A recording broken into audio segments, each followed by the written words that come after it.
옆 사람과 인사 나누십시오. 메리 크리스마스. 다른 분을 향해서도 메리 크리스마스. 예, 영상 보고 말씀 듣겠습니다.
이번 주간은 즐겁고 행복한 성탄 주간입니다.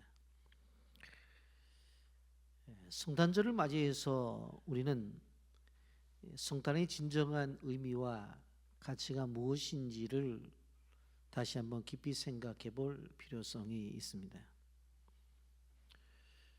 여러분, 우리에게 주어지는 이러한 성탄의 의미를 분명히 깨닫기만 한다면 우리의 삶 속에 엄청난 변화가 일어날 것이라는 것을 우리는 기억해야 됩니다.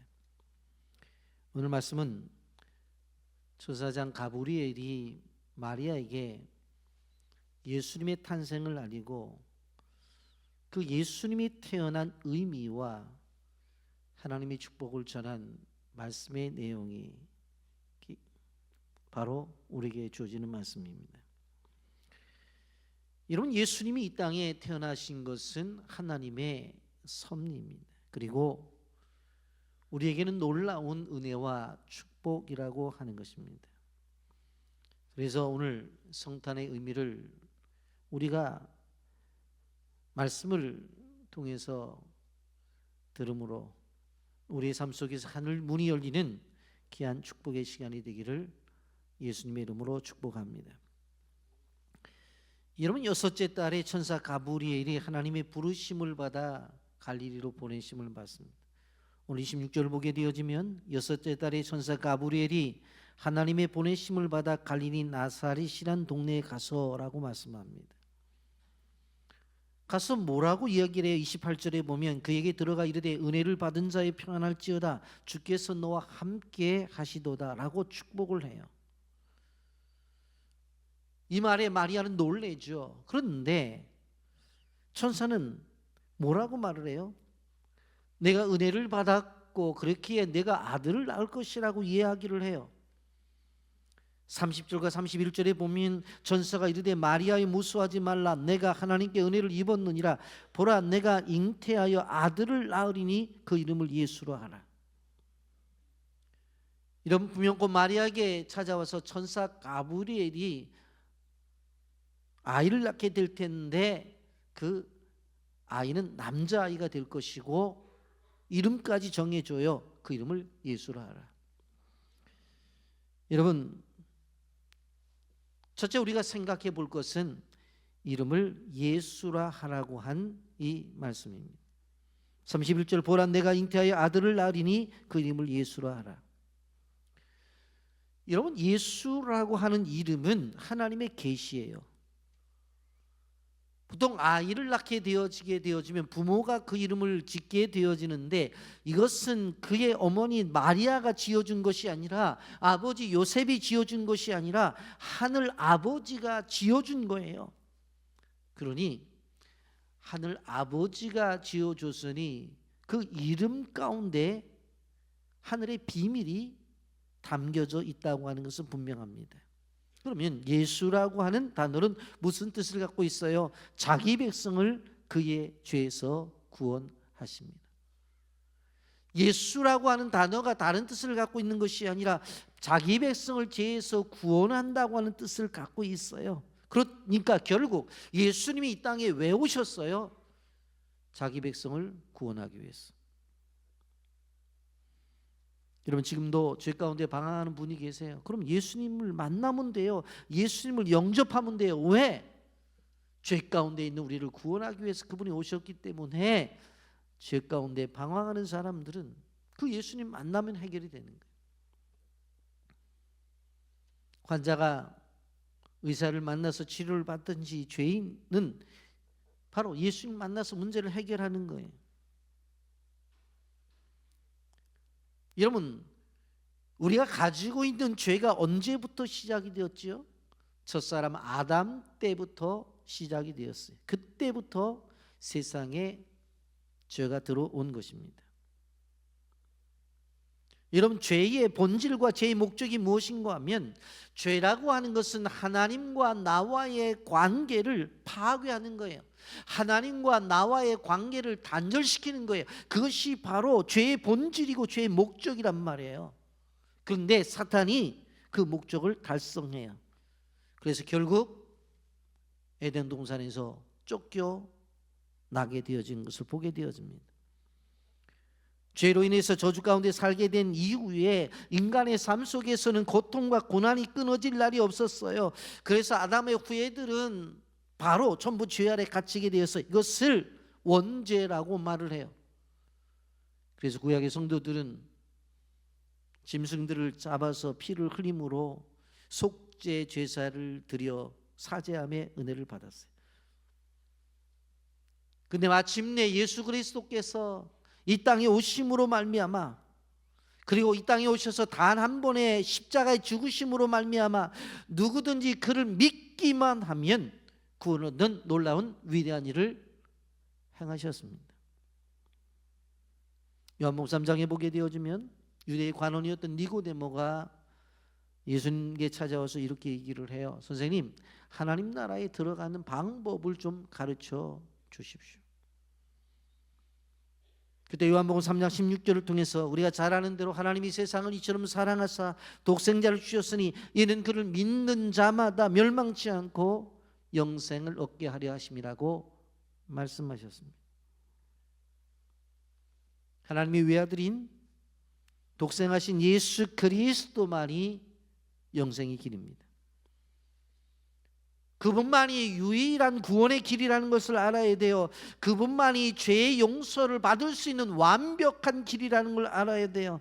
그렇기 때문에 예수를 믿지 아니하면 멸망을 받을 수밖에 없다는 것을 알아야 돼요. 오늘 세상에는 비복음적인 것들이 판을 치고 있습니다. 여러분, 젊은이들이 비성경적인 타로 카드로 자신의 미래를 점치는 것을 즐겨하는 것을 볼 수가 있습니다. 젊으니까 점집에 가는 거는 좀 그렇고, 젊으니까 문항을 찾아가는 거 그렇고, 미래를 좀 알고 싶으니까 타로 카드로 자신의 인생을, 자신의 미래를 점치려고 해요.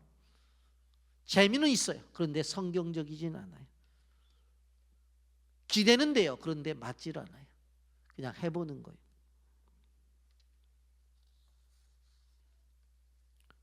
여러분, 성탄의 본질은 우리의 죄를 담당하시고 이 세상에 육신의 몸을 입고 오신 주님의 날이 성탄절이에요. 한마디로 말하면 예수님의 생일이라고요.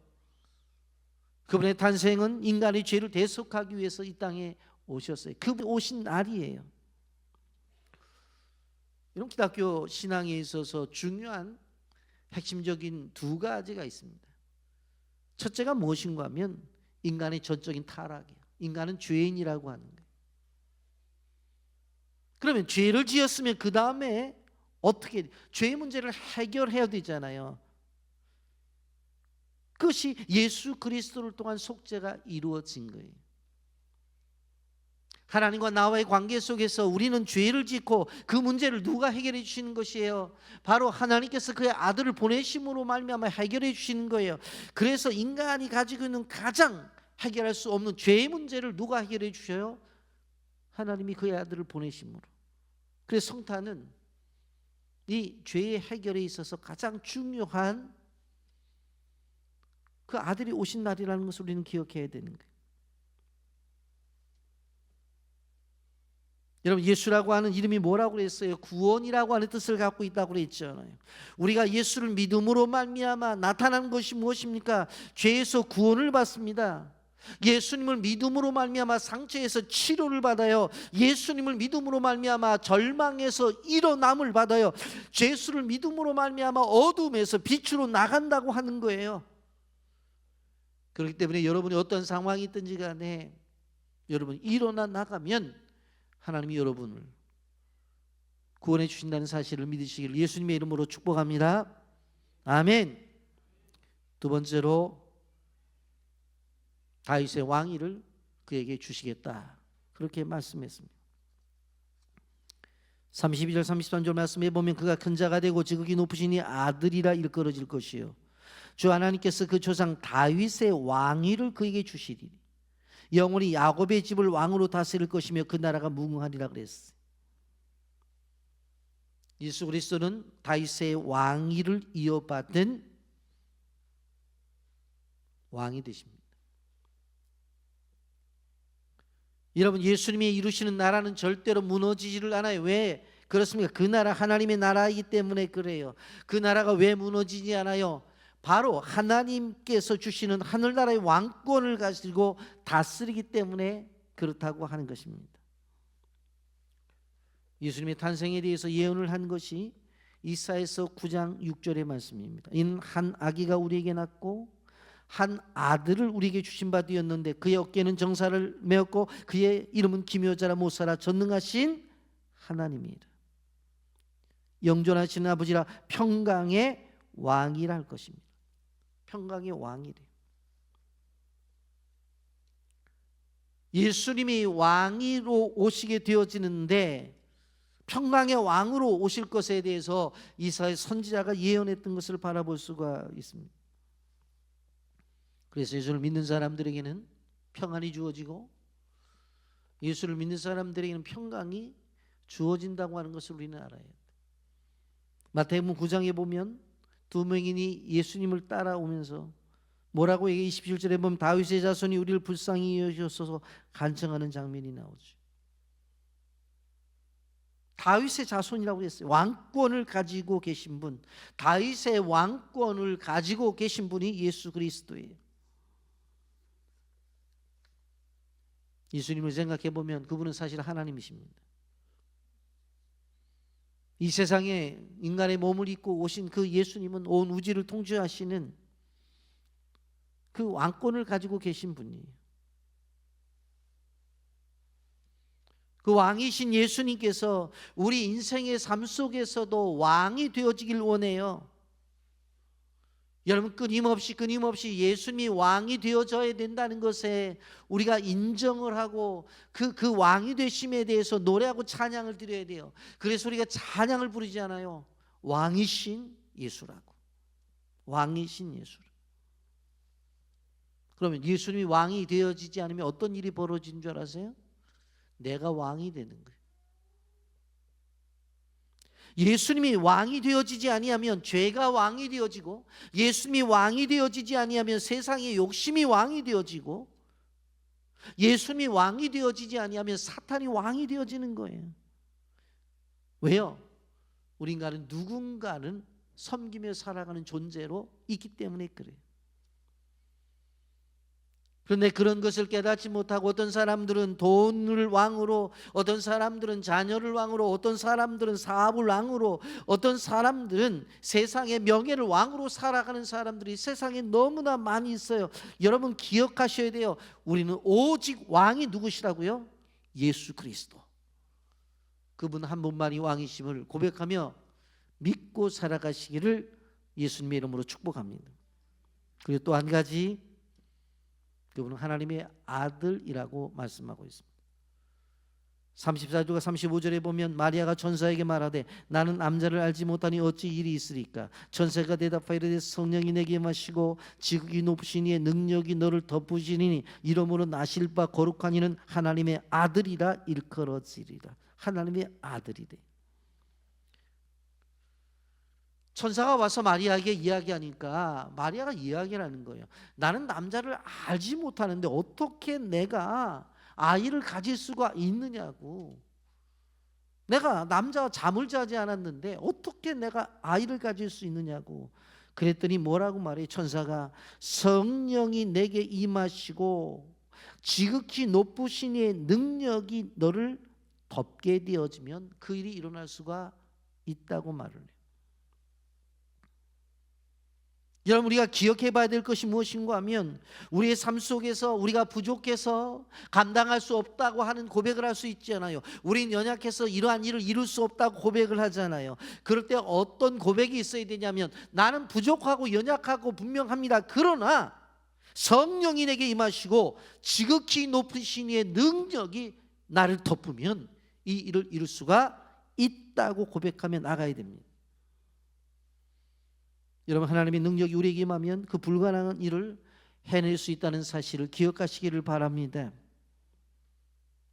우리 어떠한 문제가 있을 때 자꾸 개미처럼 자꾸 약해지는 존재가 되어질 때가 있어요. 여러분, 개미 앞에 큰 태산이 있다고 생각을 해보세요. 개미가 감히 그 산을 넘을 거라고 생각할 수가 있는가? 감당이 안 되죠. 그러나 성령이 내게 임하고 지극히 높은 신의 능력이 우리를 덮게 되어지면 우리는 개미로 있는 존재가 아니라 독수리가 되어서 하늘을 날 수가 있다고 하는 것을 기억해야 되는 것입니다. 우리의 삶 속에서 얼마나 많은 것들이 어려운 것들이 있어요. 문제의 태산. 어떤 사람들은 병원에 가도 아무리 다녀도 고치지 못하는 질병의 태산. 그렇게 왜 그렇게 걱정거리가 많은지 생각해보면 집안이나 집 밖이나 직장이나 걱정거리가 태산이에요. 그런데 이 태산을 넘어갈 수 있는 것이 무엇이라고요? 성령이 우리에게 임하고 그분의 높으신 능력이 나를 덮으면 그런 것들을 어떻게 한다고요? 넘어갈 수가 있다고 하는 것입니다. 마태복음 3장 16절 17절에 보면 예수께서 세례를 받으시고 곧 물에서 올라오실새 하늘이 열리고 하나님의 성령이 비둘기같이 내려 자기 위에 임하심을 보더니 하늘로부터 소리가 있어 말씀하시되 이는 내 사랑하는 아들이요 내 기뻐하는 자라 하시니라. 여러분, 오늘 성경은 분명히 마태복음 3장 16절에서 하늘이 열린다고 이렇게 표현을 했어요. 그리고 하나님의 성령이 비둘기같이 내린대. 결국은 여기 마리아에게 이야기한 이 말씀, 성령이 내게 임하고 지극히 높으신 이의 능력이 우리를 덮게 되어질 때에 우리는 단순한 것이 아니라 어떤 역사가 나타날 수 있다는 거예요. 하늘문이 열리는 역사가 나타날 수 있다고 하는 거예요. 그래서 우리가 성령 충만을 받고 끊임없이 성령의 은혜를 사모하는 것이 무엇이에요? 이렇게 성령의 은혜를 사모하는 가운데 성령이 충만하면 어떤 일이 벌어져요? 하늘문이 열리는 거예요. 그러면서 요한복음 1장 14절에는 주님께서 이 땅에 오심에 대해서 이렇게 표현을 합니다. 말씀이 육신이 되어 우리 가운데 거하심에 우리가 그의 영광을 보니 아버지의 독생자의 영광이요 은혜와 진리가 충만하더라. 말씀이 육신이 되어 우리 가운데 거하심에 바로 임마누엘을 이야기하고 있습니다. 종교개혁자 말틴 루터는 인간의 몸을 입고 이 세상에 하나님의 아들이 오셨다.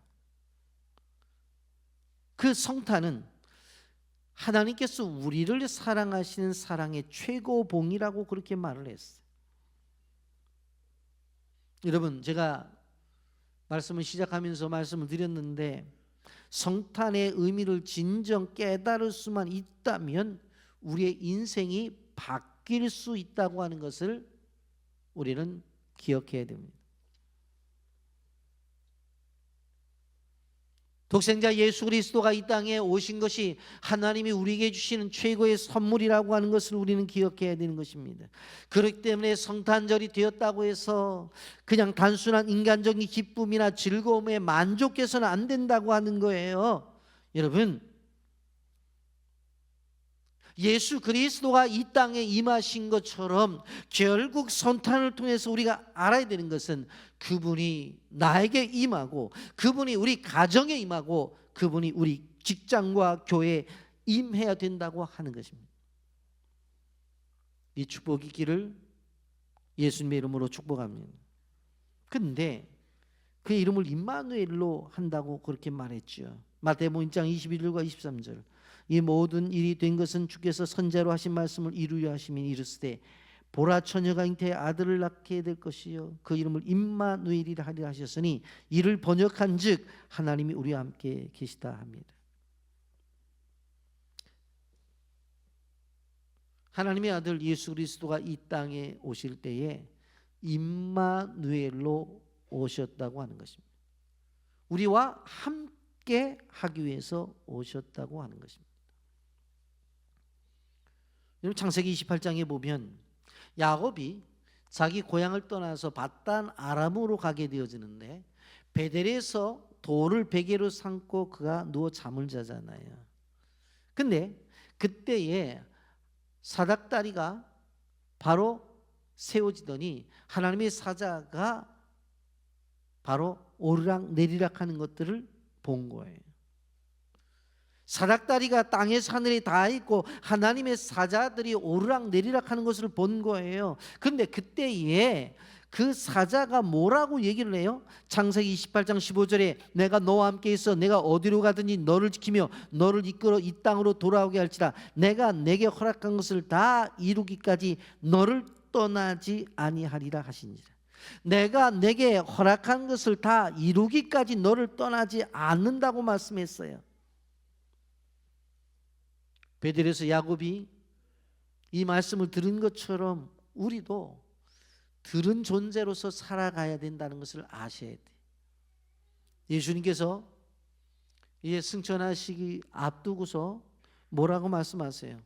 마태복음 28장 20절 하반절에 볼지어다 내가 세상 끝날까지 너희와 항상 함께 있으리라 하시니라. 이 땅의 제자들을 다 놔두고 승천하시는 주님이 마지막으로 축복된 메시지를 전한 것이 무엇입니까? 내가 세상 끝날까지 너희와 항상 함께 있으리라고 말씀하신 거예요. 여러분, 어린아이들은 가장 언제 안정을 찾아요? 부모님과 함께 있을 때에 안정을 찾는 것을 바라볼 수가 있습니다. 존 웨슬리가 이런 말을 했습니다. 세상에서 행복한 사람이 누구일까? 복받은 사람이 누구일까? 그건 다름 아니라 하나님이 함께 하시는 사람. 여러분, 그런데 이 함께 하심에 대해서 우리는 바른 이해를 해야 돼요. 미국의 독립전쟁 당시 조지 워싱턴이 이끄는 군대가 전투에서 크게 패배를 하게 되어져요. 그런데 그의 얼굴이 조금도 흐트러지지를 않습니다. 그래서 그 모습을 지켜본 부하가 찾아와서 이렇게 말을 해요. 장군님, 지금 전쟁에 패했는데 괴롭지 않습니까? 그렇게 질문을 해요. 그랬더니 워싱턴이 이렇게 대답을 합니다. 아니다. 이겨도 나와 함께 계시고 저도 하나님이 나와 함께 계시는 것이다. 전쟁에 이겨도 하나님이 나와 함께 하시는 거 맞죠? 이겼으니까. 그런데 저도 하나님이 나와 함께 하신다고 고백을 하는 거예요. 우리는 기도를 드리면서 기도의 응답을 사모하지 않아요. 어떤 때는 즉각 우리에게 올 때가 있어. 얼마나 감사해요. 하나님이 살아계심을 느끼죠. 그런데 아무리 기도를 해도 응답이 없어요. 그럼 하나님이 안 계신 건가요? 하나님 소풍 간 거냐고요? 그게 아니라는 거예요. 때로는 우리가 기도할 때 즉각적으로 응답도 되어지지만 어떤 경우에는 바로 오랜 시간이 걸릴 때도 있다고 하는 것입니다. 그렇기 때문에 함께 하심을 철저하게 믿고 믿음의 생활을 감당해야 된다고 하는 것입니다. 다섯 번째로 내 백성 이스라엘의 목자가 된다고 해요. 목자. 마태복음 2장 6절에 또 유대 땅 베들레헴아 너는 유대 고을 중에서 가장 작지 아니하는도다. 내게서 한 다스리는 자가 나와서 내 백성 이스라엘의 목자가 되리라 하였음이라고 그랬어요. 목자가 된다고 그랬어요. 동방의 세 박사가 실질적으로 인도를 따라 예루살렘으로 왔잖아요. 특별한 별의 징조를 보고 황금과 유황과 모략을 가지고 왔잖아요.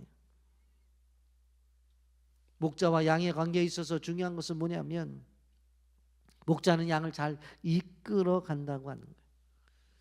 양은 눈이 어두워서 어디가 길인지 잘 몰라요. 그래서 목자가 이끌어 갈 때만 제대로 갈 수가 있다고 하는 것입니다. 그래서 양에게 있어서는 늘 목자가 필요하다고 하는 것입니다. 근데 이 목자가 되신 예수님은 단순히 이스라엘 백성에게만 목자가 된 것이 아니라 전 세계 모든 사람들에게 목자가 되어져요. 우리에게도 목자가 되어지는 거예요. 시편 23편 1절부터 4절까지 보면 여호와는 나의 목자시니 내게 부족함이 없으리로다. 그가 나를 푸른 풀밭에 누이시며 쉴만한 물가로 인도하시는도다. 여호와가 목자가 되었을 때 어떻게 굶주린 사람들을 풀밭으로 인도해서 먹게 하잖아요. 한참 먹은 다음에는 목매면 안 된다 하면서 시냇가로 가서 물을 마시게 하는 거예요. 누가? 목자가. 내 영혼을 수생시키시고 자기 이름을 위하여 의의 길로 인도하신다. 자기의 이름을 위해서 의의 길로 인도하신대요. 내가 사망의 음침한 골짜기로 다닐지라도 해를 두려워하지 않을 것은 주께서 나와 함께 하십니다. 주께서 나와 함께 하십니다. 임마누엘, 나와 함께 하십니다. 주의 지팡이와 막대기가 나를 안위하게 하시나이다. 여러분, 그래서 목자가 쓰는 지팡이는 어떻게 사용합니까? 구부러진 데를 잡고 늑대나 이리가 오는 것을 막을 수 있는 막대기로 쓰여지고, 그리고 지팡이 끝을 잡게 되어지면 구부러진 대로 어떻게 되어져요? 구덩이에 빠진 양들을 끄집어내는 거예요. 그래서 예수님이 목자가 되어지면 우리가 보호를 받기 때문에 안전하고 든든해요. 그렇기 때문에 예수님을 목자로 삼는 것이 가장 귀하다고 하는 것을 우리는 알아야 돼. 요한복음 10장 14절 15절 말씀에 보면 나는 선한 목자라 나는 내 양을 알고 양도 나를 아는 것이 아버지께서 나를 아시고 내가 아버지를 아는 것 같으니 나는 양을 위하여 목숨을 버리노라 그랬어요. 선한 목자와 양의 관계 속에서는 어떤 일이 있어야 돼요? 나는 내 양을 알고 목자는 양을 알아야 돼요. 그렇다면 어떤 일이 있어야 돼요? 양도 나를 알아야 되는 거예요. 그런데 문제는 그게 아니잖아요. 예전에 제가 영상을 통해서 한번 보여드렸는데 여러 집안의 양들이 섞여져 있을 때에 주인이 부르는 그 휘슬에 따라서 그 소리를 듣고 어떻게 해요? 그 집안의 양들만 모이잖아요. 집안의 양들만.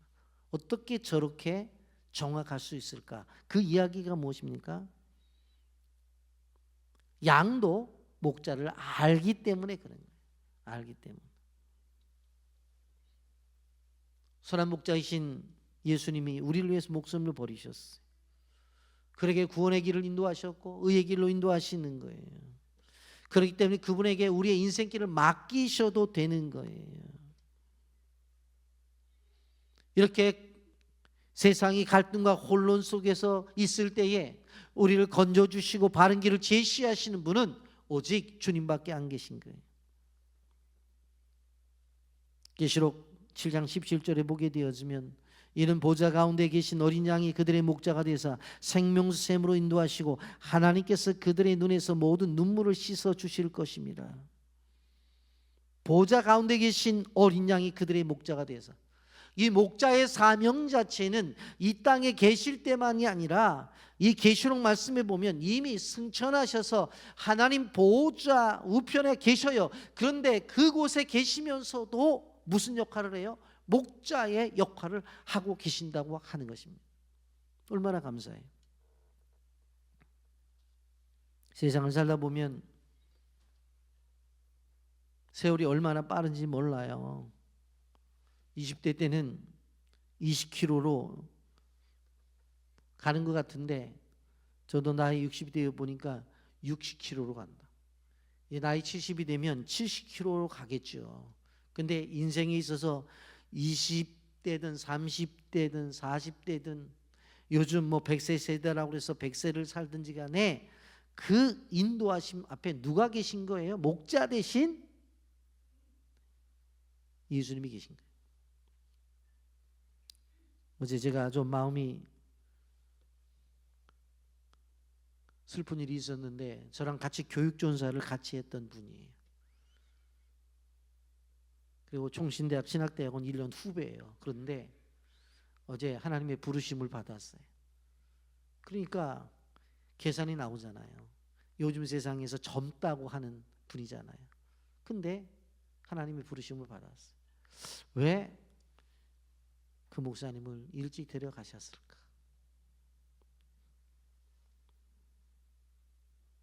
여러분, 제가 목회를 하면서 힘든 것 가운데 한 가지가 뭐냐면, 우리 성도님들 가운데서 나이 드신 권사님들이 하나님의 부르심을 받았을 때 장례를 다 끝나고 나서 휴대폰에서 그 전화번호를 지울 때 너무 힘들어요. 카톡방에 가가지고 그 카톡을 지울 때가 너무 힘들어. 왜? 거기에 보게 되어지면 여러 가지 사진들이 있잖아요. 이렇게 같이 야외도 갔었고 해외도 나갔었고, 또 꼭 보면 권사님들이 젊었을 때 아가씨 때 사진을 하나씩 꼭 집어넣나. 젊었을 때는 이랬겠구나. 근데 그 사진을 지울 때 많이 힘들어요. 그래서 어제도 저도 생각을 해봤어요. 나는 오래 살고 싶은데, 오래 살 건데, 내가 만약 하나님의 부르심을 받으면 우리 교회 성도들이 오랫동안 신앙한 사람들 하던 분들이, 우리 담임 목사님도 이제 하나님의 부르심을 받았구나 해서 전화번호를 지울 때 어떤 마음을 가질까? 저는 그래서 카톡방에다가 다른 사진을 안 넣어놔요. 여러분들 불편할 것 같아서. 그 지울 때 어떤 생각을 갖겠어요? 어떤 생각을? 여러분, 분명코 우리의 인생은 70이 되든 80이 되든 100세가 되든 우리 인생길은 있어요. 그런데 그 인생길을 누가 인도하시는 거예요? 선한 목자가 되신 그분이 인도하시는 거예요. 그분에게 맡기는 거예요. 이런 마음속으로 눈물을 흘리며 미래가 암담한 미래에 대해서 불안한 분들도 계실 거예요. 그러나 불안하지 마세요. 우리 혼자 사는 존재가 아니라 주님의 인도하심 속에 살아가는 존재예요. 이제 올해가 지나고 2025년도도 마찬가지예요. 우리를 하나님께서 인도하실 것이에요.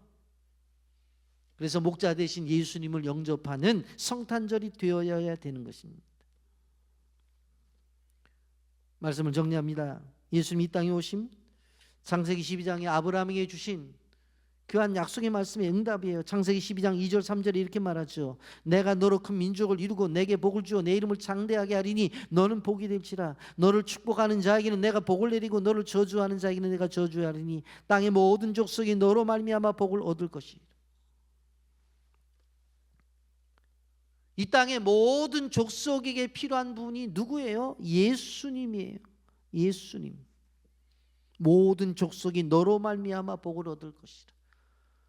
우리 한국 민족뿐만 아니라 우리가 입양한 빌란 종족도 마찬가지고, 이번에 입당 예배를 드리는 그런 종족도 마찬가지고, 브라우 종족도 마찬가지고, 인도네시아에 있는 종족도 마찬가지고, 모든 종족이 무엇입니까? 바로 다 예수가 필요한 거예요. 세상에 예수님이 필요 없는 존재는 하나도 없어요. 우리는 하늘의 복이 필요한 존재예요.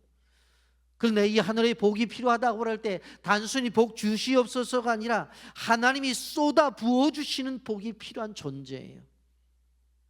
그 복을 받고 살아가야 돼요. 여러분, 우리가 이 성탄 주간, 성탄절을 이제 준비하면서 예수님이 없으면 우리 인생에 의미가 없다는 것을 먼저 깨달아야 돼요. 여러분, 성탄절에 예수님이 없다면 무슨 의미가 있겠어요? 세상의 사람들은 흥겨워서 떠들고 들떠 있지만, 예수님도 모르게 성탄절을 지키는 사람들이 있지만, 여행을 가고 데이트를 하고 맛있는 걸 먹고 그렇게 이야기하지만, 우리는 끊임없이 그들에게 뭐라고 얘기를 해야 돼요? 메리 크리스마스라고 외쳐야 돼요. 예수님이 빠진 성탄절은 성탄절이 아니라고 외쳐야 돼요. 예수님을 상실한 크리스마스는 참된 크리스마스가 아니라고 이야기를 해야 된다고요.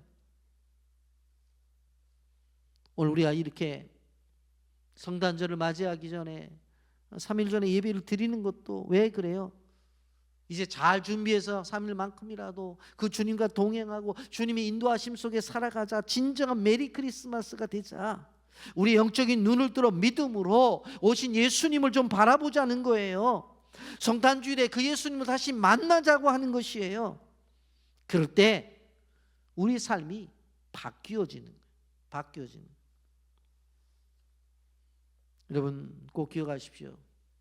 2024년 성탄절, 세상 나라는 너무나 시끄럽잖아요.